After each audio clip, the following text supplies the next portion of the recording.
सूरज थका हारा अपने कमरे में आया था। सोचा था कि अब जाकर आराम करेगा। वैसे भी रात के 10 बज चुके थे।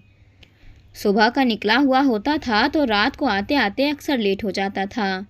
कमरे में आया तो देखा पत्नी निर्मला मुंह फुलाए बैठी हुई थी। ज़रूर कुछ न कुछ शिकायत लेकर बैठी होगी। मन ही मन सोचता हुआ सूरज पलंग पर आकर बैठा ही था कि निर्मला ने बोलना शुरू कर दिया। देखा तुम्हारी अम्मा को, हमेशा अपने छोटे बेटे की मदद करती रहती है, लेकिन ऐसा नहीं कि थोड़े बहुत पैसे हम पर भी खर्च कर दे। इतनी पेंशन आती है, क्या छाती पर लेकर जाएगी उन्हें? अरे अब क्या हो गया? कितनी बार कहा है कि छोड़ दो ऐसी बातों को। आखिर तुम्हारे पास क्या कमी है जो हर बार एक ही बात को लेकर बैठ जाती हो? सूरज उसे समझाते हुए बोला। अरे क्यों ना लेकर बैठूं? उसका अकेले का बेटा ही है क्या जो उसके एडमिशन के लिए अम्मा ने पेंशन में से पैसे निकाल कर दिए? हमारे भी तो बच्चे हैं, कभी उनके लिए फीस तक तो निकाल कर दी नहीं अम्मा ने। निर्मला उसे बताते हुए बोली। अरे तो हमें कहाँ ज़रूरत पड़ गई बच्चों की फ़ीस के लिए अम्मा की पेंशन से पैसे लेने की? भगवान की कृपा से हम पर राम जी तो राज़ी है ना, सूरज ने जवाब दिया। उसका जवाब सुनकर निर्मला और ज़्यादा चिढ़ गई। बस तुम तो ऐसे ही सीधे साधे रह गए। यूं ही चलता रहा ना तो एक दिन तुम्हारी अम्मा ये मकान भी अपने उस लाडले बेटे बहू के नाम कर जाएगी और हम ठन ठन गोपाल हो जाएंगे। अरे जब तुम्हारे पास सब कुछ है तो क्या एक मकान और पेंशन के पीछे इतना हंगामा कर रही हो? अच्छा खासा कमाता हूँ मैं। भगवान की कृपा से अपना खुद का प्लॉट भी खरीद लिया है, जो कि इस मकान से 2 गुना है। दोनों बच्चे भी अच्छे स्कूल में पढ़ते हैं। साल में 2 बार कहीं बाहर घूमना फिरना कर लेते हैं। इतना सब कुछ होने के बावजूद भी जब देखो तुम बस पैसा पैसा पैसा करती रहती हो। तुम्हारे पास बात करने के लिए कुछ और नहीं होता है क्या? अब सोने दो मुझे तो मेरा काम धंधा संभालना है। तुम्हारी तरह इन सब बातों के लिए मुझे फुर्सत नहीं है, सूरज चिढ़कर बोला और पलंग पर दूसरी तरफ करवट लेकर सो गया। हाँ, सोते ही रह जाना तुम। हे भगवान, अच्छा पति मिला है मुझे, इसे तो दुनियादारी तक नहीं आती। कहती हुई निर्मला भी तुनकते हुए दूसरी तरफ मुँह करके सो गई। निर्मला इस परिवार की बड़ी बहू थी। घर में अम्मा जी, उसके पति सूरज और उसके 2 बच्चे थे। क्योंकि ये मकान सूरज के पिता का था तो साथ ही देवर देवरानी मयंक और मंजू का परिवार भी इसी घर में रहता था। उनका एक 3 साल का बेटा था, विराज। मकान ज़्यादा बड़ा नहीं था, पर इनके 2 माले बने हुए थे। नीचे वाले हिस्से में सूरज का परिवार रहता था, वहीं ऊपर वाले हिस्से में मयंक का परिवार रहता था। अम्मा जी सूरज के साथ ही रहती थी। सूरज का अच्छा खासा व्यापार था, वहीं मयंक एक फार्म में छोटी मोटी नौकरी करता था। भगवान की कृपा से सूरज के पास पैसों की कोई कमी नहीं थी। उसके बच्चे भी बड़ी स्कूल में पढ़ते थे। यहाँ तक कि उसने अपनी मेहनत से अपना एक प्लॉट तक खरीद रखा था, जो कि क्षेत्रफल में इस मकान के 2 गुना था। वहीं मयंक की छोटी मोटी नौकरी थी तो अक्सर पैसों की कमी बनी रहती थी। इस कारण मंजू भी थोड़ी बहुत सिलाई का काम कर लिया करती थी। हालांकि वो दोनों कम में भी खुश थे। अम्मा जी की भी महीने में 20,000 रुपये पेंशन आती थी, तो थोड़ी बहुत वो मयंक की मदद कर दिया करती थी। लेकिन ये बात निर्मला को बिल्कुल अच्छी नहीं लगती थी। मन ही मन वो बहुत ज़्यादा चिढ़ती थी कि अम्मा जी रहती तो हमारे साथ हैं, लेकिन मदद मयंक की ही करती है। क्यों नहीं वो मयंक के पास ही जाकर रह लेती? लेकिन सूरज इसके पक्ष में नहीं था। उसका मानना था कि वो व्यापार में इतनी तरक्की कर रहा है तो ये उसकी अम्मा का ही आशीर्वाद है।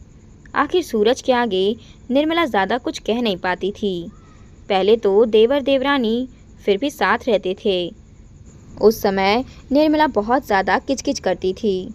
उसे लगता था कि घर का सारा खर्चा वो लोग उठाते हैं। लेकिन जब मंजू प्रेग्नेंट हुई तो निर्मला ने नाक में दम करके रख दिया। वो मंजू के खाने पीने हर चीज़ में रोक टोक करने लगी। अब छोटी बहू प्रेग्नेंट थी तो अम्मा अपने पास से भी कुछ खर्चे कर देती थी। उसके लिए अलग से 1 लीटर दूध लगवा रखा था, ड्राई फ्रूट्स वगैरह लाकर वो उसके कमरे में रख चुकी थी। जब निर्मला को ये बात पता चली तो उसने काफ़ी हंगामा कर दिया। अरे वाह अम्मा जी, छोटी बहू के लिए तो सूखे मेवे मंगवाए जा रहे हैं, मेरे लिए तो नहीं मंगवाए थे। क्या मैं आपकी बहू नहीं थी? निर्मला बहू, मैं तेरे लिए ये सब कब मंगवाती? तू तो शुरुआती महीनों में ही तेरे मायके जाकर बैठ गई थी, तो भला इसमें मेरी क्या गलती? फिर भी जब भी मैं तुझसे वहाँ मिलने जाती थी तो तेरे लिए ये सब लेकर जाती थी ना? अम्मा जी ने अपनी सफाई में कहा। अम्मा जी, ये सब तो बहाने हैं। और आप क्या लाते थे? वो तो मेरा पति पैसे देता था, वरना आप तो लाने से रही। निर्मला तुनकते हुए बोली। अब बहू, पैसे मैं अपने बेटे से लेती थी या मैं अपने पास से लेकर जाती थी, इसका कोई हिसाब नहीं है मेरे पास। अगर मुझे पता होता कि तुम मुझसे इस तरह से हिसाब मांगोगी तो मैं पहले से ही कुछ न कुछ तैयारी करके रखती। ये कहकर अम्मा जी बात को वहीं ख़त्म कर देती, लेकिन अब रोज़ ही बहस होने लगी थी। इसका मंजू की सेहत पर भी असर पड़ता था। ये देखकर सूरज ने ही ये सलाह दी थी। अम्मा, तुम्हारी बड़ी बहू को समझाना मुश्किल है। आप तो मयंक और मंजू को ऊपर वाला माला दे दो, और अम्मा आप ऊपर जाकर ही सब संभाल लेना। तब जाकर अम्मा ने मयंक और मंजू को ऊपर माले में शिफ्ट किया था। कम से कम मंजू सामने नहीं होगी तो वो क्या ला रही है, क्या क्या खा रही है, इन चीज़ों को देखकर निर्मला हंगामा भी नहीं करेगी। लेकिन आज निर्मला ज़्यादा चिढ़ चुकी थी। आज विराज का स्कूल में एडमिशन कराया गया था और मयंक ने उसका एडमिशन अपनी हैसियत के अनुसार ही कराया था। फीस भी मयंक ने ही जमा कराई थी, लेकिन विराज की स्कूल की यूनिफॉर्म, उसका बैग, बोतल जैसे सामान अम्मा जी ने खुशी खुशी अपने पेंशन के पैसों से खरीद कर उसे दिलवाए थे। पर निर्मला को ये गलतफहमी हो गई कि अम्मा जी ने एडमिशन फ़ीस के पैसे भी दिए हैं। बस इसी बात को लेकर वो सूरज को सुना रही थी। पर यह बात उस समय अम्मा जी के कमरे तक पहुंच रही थी, क्योंकि अम्मा जी का कमरा भी उसके कमरे से लगा हुआ था। सुनकर अम्मा जी को बड़ा दुख हुआ। बड़ी बहू इतना पैसा होने के बावजूद भी मन में अपने देवर देवरानी के लिए इतना द्वेष पाल के बैठी हुई है, जबकि वह जब उसके बच्चों पर खर्च करती थी तो निर्मला को हर चीज़ कमतर ही नज़र आती थी। आखिर अम्मा जी ने ठान लिया कि अब इस बारे में बात करनी ही पड़ेगी। दूसरे दिन जब सूरज और अम्मा बैठकर नाश्ता कर रहे थे तो उस समय अम्मा जी ने अपने पास से पैसे निकालकर निर्मला को देते हुए कहा, बड़ी बहू, ये लो, ये 3000 रुपये हैं। अपने दोनों बच्चों की यूनिफॉर्म, बैग और बोतल सब खरीद लेना। ये सुनकर सूरज हैरानी से अम्मा की तरफ देखने लगा। वही निर्मला भी पैसे हाथ में लेते हुए बोली, अम्मा जी, इतने से पैसों में मेरे बच्चों की कौन सी यूनिफॉर्म, बैग वगैरह आ जाएंगे? आपको पता भी है कितने महंगे स्कूल में पढ़ते हैं वो, कितना महंगा सामान आता है उनका।